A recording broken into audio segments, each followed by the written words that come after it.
과학 상식을 파괴한 초자연현상 19일 공개합니다. 조선시대에 태어난 모모. 자, 이번 특종은 도 기자님께 질문부터 드리고 시작을 해볼게요. 자, 지구상에 살고 있는 동물 중 최장수 동물은 무엇일까요? 거북이 아닙니까? 거북이. 거의 일차원적인 접근이에요. 예, 그래요? 다들 거북이라고 생각하죠. 네. 좀 고차원적으로 답변을 주십시오. 잘 알아요. 그냥 자라. 지구상에 존재하는 척추 동물 중 현존하는 최장수 동물은 상어입니다. 상어?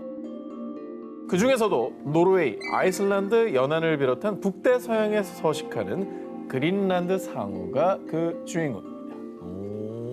자, 2016년 덴마크의 한 해양 연구팀이 북대서양에서 발견한 그린란드 상어 28마리의 방사성 탄소 연대 측정을 진행한 결과 그린란드 상어들의 나이는 당시 최소 272세에서 최대 512세로 밝혀졌는데요. 무려 조선시대 연산군 11년 1505년에 태어난 상어가 지금까지 생존하고 있다는 거였죠. 오. 그럼 한 250년 살다 가면 이제 단명했다 그러겠네요. 그렇죠. 500년까지 살 수 있으니까. 아니 근데 이 방사성 탄소 연대 측정? 이게 또 동물이어서 뭐 좀 잘못된 거 아니에요? 그래요. 정확합니까 이게? 네, 의심하지 마시고요. 좀 더 들어보십시오. 음. 자, 그린란드 상어의 미스터리 그 첫 번째 장수 비결. 이 상어들은 1년에 불과 약 1cm밖에 자라지 않은 것으로 알려져 있는데요. 그린란드 상어가 서식하는 심해 수온은 1도에서 20도 사이로요. 이 차가운 수온이 상어의 성장과 신진대사 속도를 늦추고 노화 방지 유전자를 활성화시키기 때문에 수명을 연장시키고 있는 것으로 추정되고 있습니다. 자, 그렇다면 같은 수온에 사는 다른 해양 생물들도 똑같이 장수해야 되는데 그린란드 상어만 수백 년을 산다는 게 신기하지 않습니까? 그러니까요. 그린란드 상어의 두 번째 미스터리, 사냥법. 그린란드 상어를 해부한 결과 상어의 뱃속에서 갑각류, 해파리, 어류, 물개, 바다 표범, 돌고래, 심지어 북극 곰까지 너무나도 다양했는데요. 다 먹네. 그런데 여기서 반전입니다. 그린란드 상어의 평균 유영 속도는 시속 1.2km. 엄청 느린 거 아니에요? 서 있는 거 아니야? 이거 사빈이 걷는 속도 같은데? 상어의 먹잇감 중 하나인 물개는 시속 25km로 빠르게 헤엄치는데 어떻게 자신보다 훨씬 빠른 동물들을 사냥하는지가 의문이라는 겁니다. 그러게요. 게다가 다른 생물에 기생하는 갑각류, 요강류가 상어의 안구 표면을 갉아먹어 그린란드 상어 대부분이 시력을 잃은 채 살아간다는 건데요. 아우. 일각에서는 이 요강류가 몸에서 빛을 발산하는데 이 컴컴한 심해에서 이 빛을 보고 먹잇감들이 그린란드 상어 주변으로 몰려든다는 주장이 제기됐었습니다만 그러나 이후 연구에 따르면 요강류는 발광 능력이 없어서 먹잇감을 유인하는데 효과가 없을 거라고 전해졌습니다. 야, 근데 어떻게 500년을 살죠? 사냥도 똑바로 못할 것 같은데. 북대서양을 유유히 헤엄치며 500여 년을 살고 있는 최장수 척추동물 그린란드 상어. 그들의 신비로운 비밀은 과연 언제쯤 풀 수 있을까요? 과학 상식을 파괴한 초자연 현상 18위 공개합니다. 뉴질랜드 죽음의 덫. 뉴질랜드 남섬 북쪽에 위치한 페어웰 사취는요. 푸른 바닷빛과 길이 약 5km의 백사장으로 사랑받는 관광 스팟 중 하나입니다. 아, 진짜 예쁘다. 자, 그런데 말입니다. 이 아름다운 풍경에 걸맞지 않게 이곳은 죽음의 덫으로 불리고 있습니다. 저 고래 아니에요? 근데 어쩌다 저까지 올라온 거지? 자, 지난 2월 22일 약 50마리의 긴 지느러미 들쇠고래 떼가 페어웰 사취에 좌초돼 있다는 신고가 접수된 건데요. 이후에 현지 해양 전문가들을 비롯해 자원봉사자 70여 명이 해변으로 몰려들었고요. 사람들은 표류한 고래 등에 젖은 수건을 덮어주거나 양동이로 계속 물을 뿌렸는데요. 그러나 사람들의 노력에도 불구하고 절반가량의 고래들이 탈수, 화상 등으로 목숨을 잃고 말았습니다. 아유. 그러니까 물론 뭐 포유동물이기 때문에 호흡에는 문제가 없었을지라도 네네. 바닷속에 수온에 적응돼 있는데 자외선을 계속 받으면 너무 얼마나 뜨겁죠. 뜨겁겠어요. 예, 진짜 살 수가 없었겠죠. 아니 근데 왜 올라왔냐고 도대체 집단으로. 그런데 고래떼 좌초 사건은 이번이 처음이 아니었습니다. 2015년 2월에는 198마리, 2017년 2월에는 무려 700마리의 고래떼가 폐허열에 자초돼 그중에 수백 마리가 목숨을 잃었는데요. 자, 그러나 도대체 왜 고래들이 폐허열 사추로 몰려들어 떼죽음을 당하는지는 미스테리. 여전히 그 이유는 밝혀지지 않고 있습니다. 조류가 되게 센 거죠. 조류가 세다. 그러니까 거기에 이제 고래들이 아무리 수영을 잘해도 휘말려가지고 어허. 이쪽으로 밀려 들어오지 않았냐. 해류의 흐름에 따라. 아니면 뭐 고래들이 집단 자살하고 그런 거예요? 고래도 스트레스 받으면 뭐 자살하고 뭐 그런 얘기 있죠. 고래떼 좌초 현상에 대해 전문가들이 다양한 추측을 내놓고 있습니다. 영국 세인트 앤드류 대학의 이안 보이드 교수 연구팀은요. 해군 함정에 초음파 탐지기가 영향을 미친 것으로 보입니다. 어군 탐지기나 해군 군함에서 쏘는 수중 초음파의 영향 때문에 이 스트레스를 받은 고래들이 방향 감각을 잃고 해변으로 밀려와 죽음에 이르렀다고 주장했습니다. 아, 그렇지. 그럴 수 사실, 있죠. 예, 초음파를 걔네들은 들을 수 있는 영역이 있잖아요. 근데 그거를 얼마나 심하면 스트레스 받으니까 막 도망치듯이 이제 막 우리로 치면 소음이 엄청 심한 상황이니까. 왜 하필 이런 현상이 폐허열 사추에 자주 발생하는지에 대한 또 다른 전문가들의 분석이 있습니다. 고래들이 방향을 잘못 잡고 앞으로 나가다 모래에 걸린 것 같습니다. 모래가 길게 퇴적된 사추의 지형적 특성 때문에 다시 바다로 들어가지 못했을 거라는 거죠. 근데 이게 뭐 한 번도 아니고 여러 차례 발생한다는 게 정말 미스터리하긴 합니다. 계속해서 저렇게 고래가 죽어나가는 거 보면 가슴 아프잖아요. 네네. 좀 이렇게 원인을 찾아서 빨리 해결이 되었으면 좋겠네요.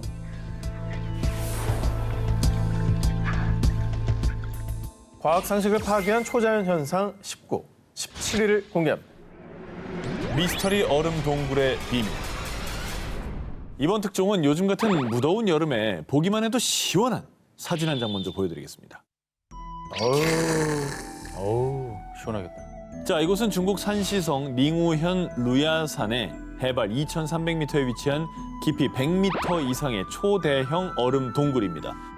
여기서 과학 상식 퀴즈. 자, 두 기자님, 물은 몇 도에서 얼지요? 이걸 맞춰야 됩니까? 모르죠. 좀 불쾌합니다. 0도!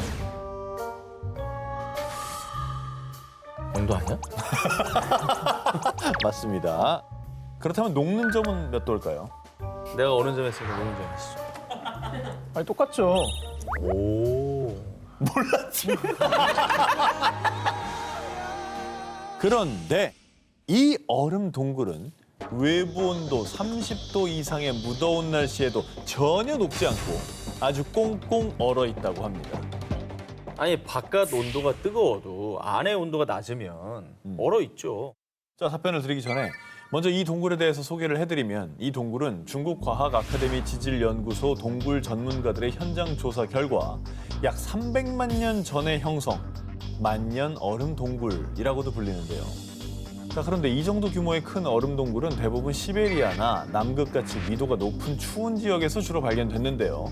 이곳은 중위도에 위치, 얼음 동굴이 형성되기에 적합하지 않은 조건이라고 합니다. 놀라운 사실은 이뿐만이 아닙니다. 신기하게도 얼음 동굴에서 불과 1km 이내의 거리에 수천 년 동안 불이 꺼지지 않는 화산이 존재한다고 합니다. 어? 아니, 근데 어떤 원리로 얼음 동굴이 형성되고 녹자고 유지가 되고 있는 건지 이 원리를 그러니까 그러면 과학자들이 분석하지 않았을까요? 이 많은 과학자들이 이 미스터리한 얼음 동굴이 어떻게 형성됐고 유지될 수 있는지 연구하고 있습니다.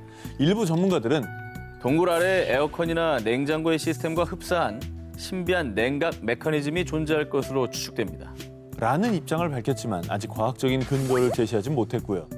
녹지 않는 얼음 동굴의 신비는 여전히 미스터리로 남아있다고 합니다. 과학 상식을 파괴한 초자연 현상 19, 16일을 공개합니다.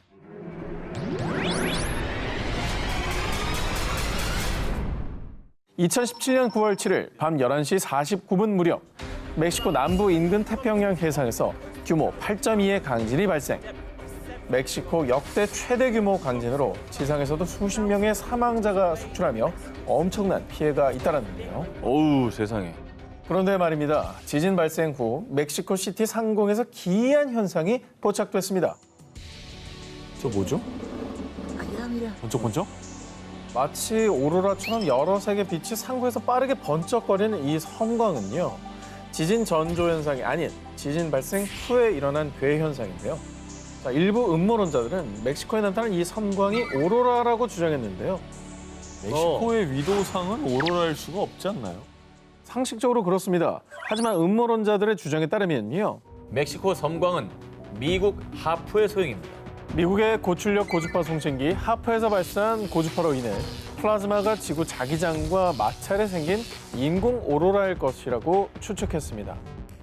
우리가 하프에 대해서 소개한 적이 있긴 한데 뭐 기후도 조작하고 인공 지진까지 일으키고 뭐 이런 루머가 있잖아요. 뭐 또 비밀 실험 같은 거 한 거예요? 그런데 과학자들의 의견은 달랐습니다. 우선 지진 발생 전에도 이 같은 섬광이 가끔 포착됐고 간혹 지진 발생 후에도 섬광이 나타날 수 있다는데요. 이 섬광의 원인에 대해서 미 항공우주국 나사의 선임 연구원 프리드먼 프로인드 박사는요. 지진파로 생긴 전기 에너지가 암석에 튕겨나가 공기층과 만나면서 섬광이 발생한 겁니다. 하지만 2014년 3월 미국 물리학회 모임의 트로이 심브롯 교수는요. 아닙니다. 지진이 발생하면 주변 물질들 사이에서 균열이 일어나는데 이 균열로 생긴 마찰이 만들어낸 빛입니다. 즉 지진파의 영향은 아니라는 상반된 의견을 내놓았습니다. 이것도 되게 신기하네요. 그러니까 지진이랑 뭔 관계가 있는지도 모르겠고. 이러니까 UFO가 있는 거예요. 이 UFO밖에는 설명이 안 되잖아요. 그렇지. 이번 초자연 현상은 영상으로 먼저 함께 하시죠. 자, 2016년 러시아 시베리아에서 촬영된 영상 속 의문의 동그란 빛. 어쩌면 UFO보다 더 신비롭고 더 목격하기 힘든 초자연 현상, 일명 볼 라이트닝 부상 번개입니다. 네? 이 과학자들에 따르면 이 볼 라이트닝은 심한 뇌우가 발생할 때 일반 번개가 발생할 확률의 10만 분의 1 정도로 드물게 발생하고요. 우와. 골프공 크기부터 1m가 넘는 크기까지, 그리고 주황색, 파란색, 흰색 등 다양한 색을 가지고 있는데요. 이 볼 라이트닝은 1638년 영국에서 목격된 것을 시작으로 1987년 호주 퀸즐랜드, 2010년 호주 브리즈번, 2012년 중국과 러시아 등 수세 기에 걸쳐 목격되어 왔습니다. 근데 볼 라이트닝 번개가 공 모양의 색까지 있을 수가 있나? 그러니까 볼 라이트닝이라고 이름은 붙였지만 볼 라이트닝이라는 그 존재 자체가 굉장히 이상한 거죠. 그리고 이 볼 라이트닝이 더 신기한 거는요. 보통 번개가 칠 때는 비릿한 금속 냄새에 비슷한 오존 냄새가 난다고 알려져 있는데요. 그런데 일부 목격자들에 따르면 사라질 때 유황 냄새가 났어요. 일반 번개와는 다른 특유의 냄새를 가지고 있고요. 뿐만 아니라 볼 라이트닝은 벽이나 유리를 통과하며 지표면에서 발생하기도 하고요. 심지어 때때는 폭발까지 일으키는 등 우리의 상식을 깨는 특징을 가지고 있습니다. 진짜 희한하네. 이상하다. 이건 뭐 전혀 다른 번개랑 같은 구석이 하나도 없는 거예요. 원인을 아직 밝히지 못한 건가요, 그러면? 오랜 세월 볼 라이트닝 현상을 연구한 과학자들은 다양한 이론을 내세웠는데요. 자기장 때문에 형성된 특이한 형태의 플라즈마입니다. 지진파가 충돌할 때 돌에서 방출된 빛일 겁니다. 수많은 추측과 이론이 제기됐지만 아직까지 볼 라이트닝이 왜 어떤 환경에서 발생하는지 등 정확한 원리와 구조는 아직까지 연구 중에 있습니다. 네, 과학기술이 꽤 발전했다고 했는데도 아직도 이렇게 모르는 게 많네요, 우리가. 그러니까요. 네. 참 신기한 일입니다. 과학 상식을 파괴한 초자연 현상 19, 10위를 공개합니다.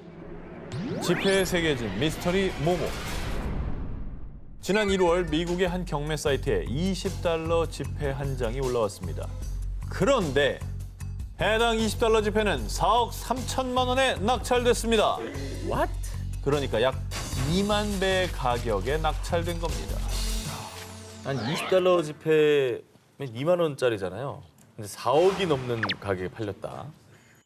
한화 약 4억 3천만 원에 낙찰된 $20 지폐의 정체. 2003년 미국 오하이오주에서 한 대학생이 현금 지급기에서 출금하던 중 어? 뭐야? 잘못 인쇄된 건가? 인출한 $20 지폐에서 세계적인 청과 기업 델몬비의 로고를 발견한 건데요. 에? 과일 주스 라벨이 왜 저기다 붙여 있습니까? 이후에 이 대학생은 델몬비 로고가 새겨진 $20를 한 경매 사이트에 올렸고요. 7년 넘게 화폐를 수집해왔지만 지금껏 이런 화폐는 없었습니다. 2003년 당시 한 화폐 수집가에게 한화 약 1,110만 원에 거래됐고요. 이어 2006년에는 약 2,700만 원에 낙찰, 그리고 올해 무려 4억 3천만 원에 낙찰됐던 겁니다. 아니 어떻게 지폐에 스티커가 붙어 있을 수가 있죠? 그러니까 붙어 있는 상태로 인쇄가 된 건가? 올해 델몬비 지폐의 경매를 주관한 헤리티비 옥션에 따르면 1996년 미국 재무부의 텍사스주 포트워스 조폐장에서 제조된 $20 지폐로요. 1년 번호가 찍히기 전에 이 스티커가 부착된 것입니다. 보통 지폐를 만들 때 이런 스티커 같은 장애물이 있으면 제조 과정 중에 떨어져 나가는 게 일반적입니다. 그런데 대체 어떻게 $20 지폐 델몬비 로고가 그것도 컬러까지 선명하게 박히게 됐고 또 까다로운 검수 과정을 거치고도 재무부의 지폐 승인 과정을 통과해 유통까지 됐는지는 여전히 미스터리라고 전해졌습니다. 여전히 그 미스터리를 풀지 못한 델몬비 지폐. 대체 로고 스티커는 어떻게 수많은 사람들의 눈과 기술을 피해 세상에 나오게 된 걸까요? 과학 상식을 파괴한 초자연상 19, 9위를 공개합니다. 강물을 집어삼킨 악마의 주전자.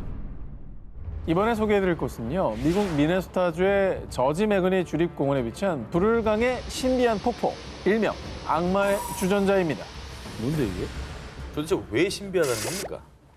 그러니까 상식적으로 여러분, 폭포에서 물이 이렇게 떨어져요. 그럼 어떻게 돼요? 사이즈. 쌓여서 고이고 아래로 흐르는 거 아닙니까? 근데요. 그런데 말입니다. 이 신비한 폭포는 좀 다릅니다. 보셨다시피 폭포는 두 갈래로 나눠져서 이 우측의 폭포는 아래로 떨어져서 강물에 이렇게 고인 다음에 유입이 되는데 다른 한쪽의 폭포는 절벽 아래 구멍으로 떨어진 뒤 어디로 갔는지 모습을 감추지 않아요. 네? 보십시오. 끊겨져 있습니다. 여기서 정말 더 미스테리한 건요. 그러네. 왼쪽 폭포 구멍에 탁구공이랑 나무를 던졌는데요. 다시 나타나지 않았어요. 폭포 물과 함께 사라진 거라고요.